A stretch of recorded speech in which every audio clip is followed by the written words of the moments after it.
We live in a world of infinite accessibility.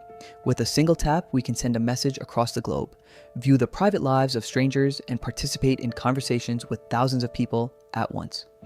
We are more connected than any civilization that has ever walked this earth. And yet, look around you. Look at the way we treat each other. Look at how quickly we discard one another. We are living in the age of digital ghosting.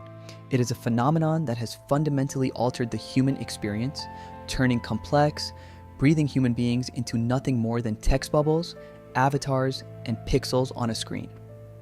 Today, we are going to explore why we are losing our ability to empathize, why we are choosing convenience over connection, and what happens to a society that forgets how to look into each other's eyes. It starts with the barrier of the screen. When you are standing face to face with someone, your brain is flooded with signals. You see the twitch of their eyebrow when they are hurt. You hear the tremor in their voice when they are struggling. You perceive their body language, their scent, and the raw, unpolished energy of their presence. Empathy, at its core, is a biological reaction to another human state. We are wired to mirror the emotions of those around us. But when you replace that presence with a screen, you strip away the biology. You are no longer interacting with a human being. You are interacting with a representation of a human.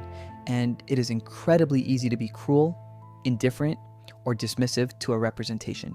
This is the root of the ghosting culture. We have turned human rejection into a UI design choice. You don't have to break someone's heart, you just have to stop replying. You don't have to explain your feelings, you just have to swipe them into oblivion.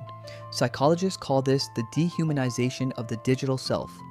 Because we only ever see the curated, highlight reel version of others, we stop believing that they have internal lives as complex as our own. We start viewing people as characters in our story rather than the protagonists of their own. When a person becomes a character, they become disposable. If they don't fit our narrative, or if the conversation becomes slightly inconvenient, we delete them. Think about the sheer power we wield today. You can erase someone from your entire digital existence in seconds. Block, delete, unfollow. It is a level of power that no human in history has ever possessed. But with this power comes a profound moral decay. We are losing the muscle of empathy. Empathy is like any other capability.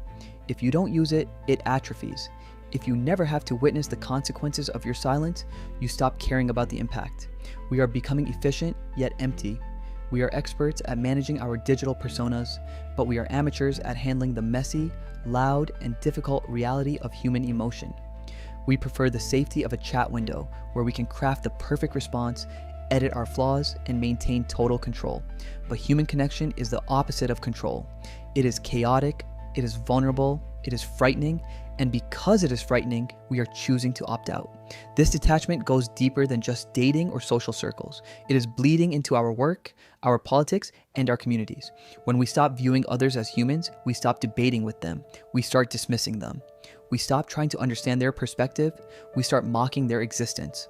The result is a society that is increasingly polarized and increasingly lonely. We are screaming into the digital void, hoping for a reply while simultaneously refusing to truly hear the people standing right next to us. We have traded the warmth of presence for the convenience of speed.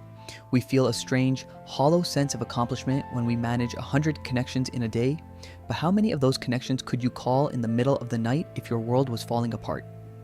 How many of those people know who you are when you aren't trying to impress anyone?